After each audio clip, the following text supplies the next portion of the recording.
what we have here is a multimeter that's opened up. It's a Harbor Freight multimeter that I got for free maybe 8 to 10 years ago. And it first started showing funny numbers, maybe because the battery was low. So you can see I'm testing an LED on that battery, showing you that it lights up. I'm showing you this because I used the battery and the LED since I didn't have another multimeter at the time when I first started trying to fix this. I was using that to test the components, like the resistors and stuff. So you just take the battery, take a piece of metal, hook it to one end, and hook an LED to the other. It has to be hooked up to the right polarity. And then you touch the other end of the LED to one side of the resistor, and the metal piece of wire on the other terminal of the battery to the other end of the resistor. And you can test to see if it lights up to make sure that the resistor is good. And if you use a weaker than a 9-volt battery, it might not light up the resistors because some of the resistors are pretty big.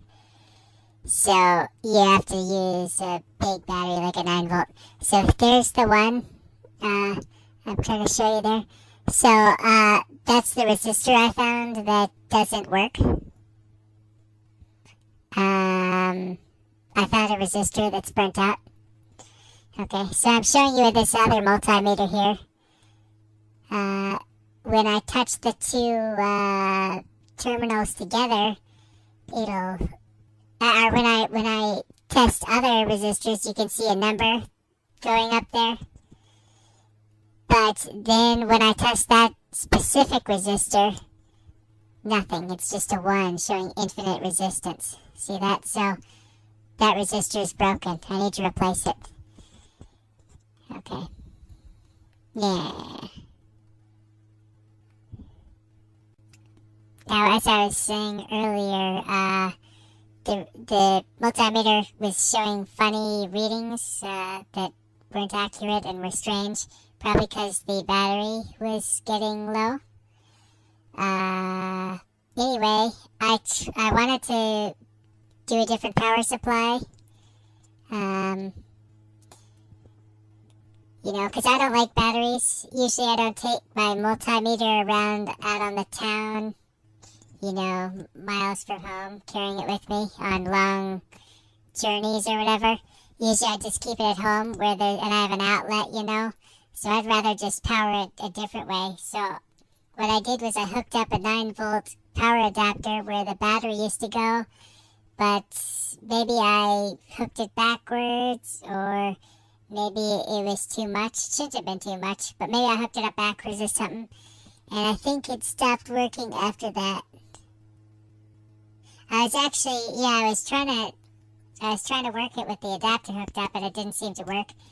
And I think that's when it broke, or maybe when I removed the LCD screen. It might be the LCD screen that's the problem. Not sure. But anyway, I decided to test the resistors, and I found that one that's not working. And if you zoom in here, you can see that it's a 152, I think it says. Okay, so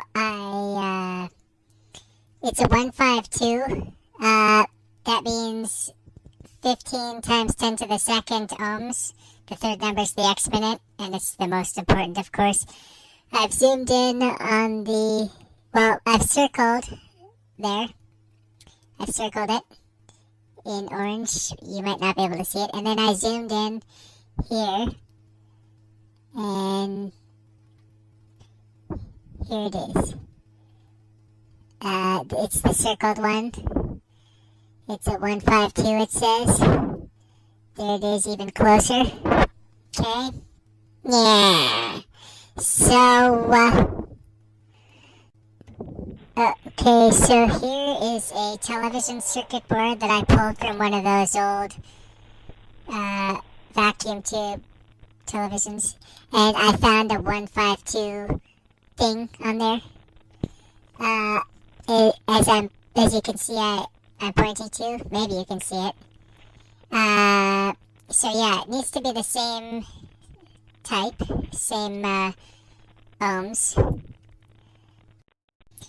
Okay, so I've circled it and then zoomed in so that you can see it.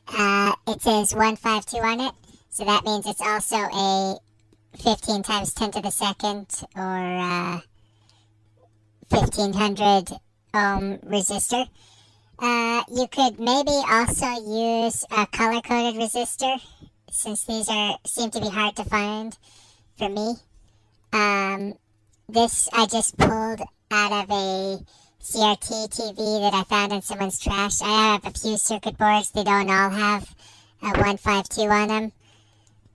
This one did, but I have a lot of circuit boards, and it was hard to find. You could probably use a color-coded resistor. I just wanted to use one that was the same size because I was worried that if it had a higher watts rating, that maybe instead of the resistor burning out, something more important would burn out. So I wanted to replace it with one with the same wattage rating, which would have to be one that was equally small, I guess. Or at least that's what I thought. So here it is. It's a 152 resistor. Yeah. And by the way, these are extremely hard to see.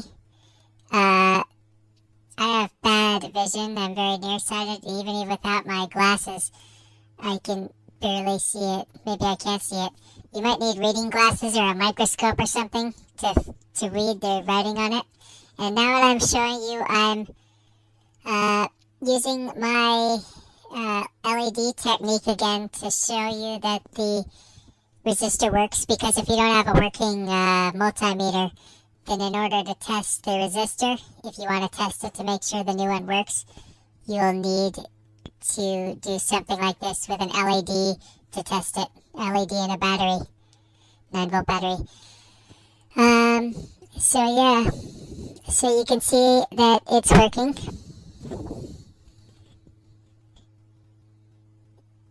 Alright, and now I'm going to use my multimeter, since I have one now, to show you again that it works. And also the power rating. So you can see it says, I have it on kilo ohms or something. So you can see it says 1250 ohms, which is close to the 1500 rating, I guess. Also, it's in the circuit. I haven't removed it yet, so that might be why. Okay, now you can see that I'm using it's called a wood burner that I found in someone's trash. It's a lot like a soldering iron. And I'm using that to try to remove the old resistor, which is a little hard, but it works. It's good if you use maybe like a little razor blade to lift the resistor on one side. Okay, so there it is in my hand. Look at how small it is. Okay, it might be good if you use like a razor blade to lift it each side, lift it on each side while you're desoldering it to help, because it's soldered on two sides, of course. Okay, and then to desolder the good one that you're going to use to replace it, you don't want to lose that one, so you have to be more careful desoldering that. And that's what I'm doing now, as you can see. So you want to be careful not to lose it. The first one kind of went flying, but that's the faulty one. This one, you want to be careful desoldering it, because you don't want to lose it, and it's easy to lose. I actually tried to do this earlier, not on camera. It was before I decided to make the video, and I dropped it in a carpet, and so it's gone. I'll never find that resistor probably, and it's too late. So here I am desolderizing the new one to replace on where I removed it from the old one. It's very small and hard to see. Yeah. Yeah, where'd he go? Where'd he go? He was supposed to fix a multimeter and he ran off.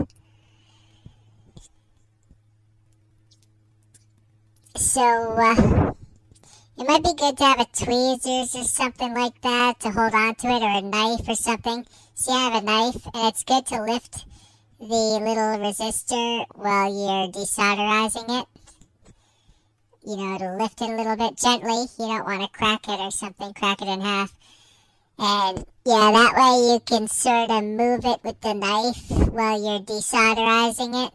Desolderizing one side and the other. Okay, there it is. Look at how small it is. See? So that's small. It's very hard to do this, by the way. Well, kind of hard. Alright, so you get the little piece off there, the 152 resistor. Put it where the old 152 was. And so then you set it there, you try to set it on there, and then you solder it back on. It's possible you might need extra solder, but sometimes there's enough on the chip, on the resistor, and on the circuit board that you might not need more. I had to put a little more on one side. And then you try to solder it back on, right where it goes. Hey, where's he running off to? So yeah, you try to solder it right back on there, right where you took off the old one. You want to replace it on there, the new one. Okay? Yeah.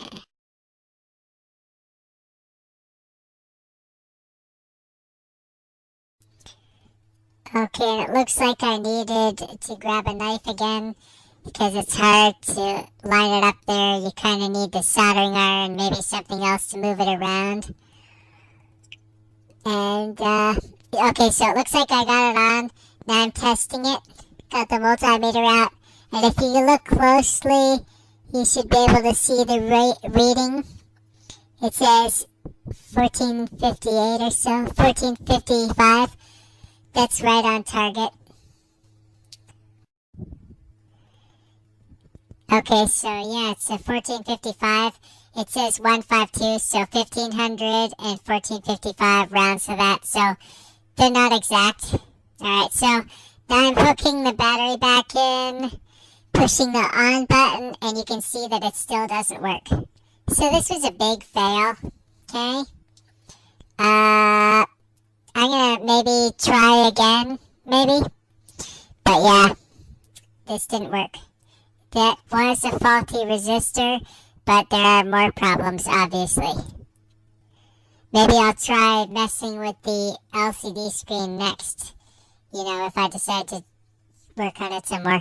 So make sure you subscribe so that you don't miss that. And also like the video so that other people have to suffer through it as well and share your misery. Okay? Yeah.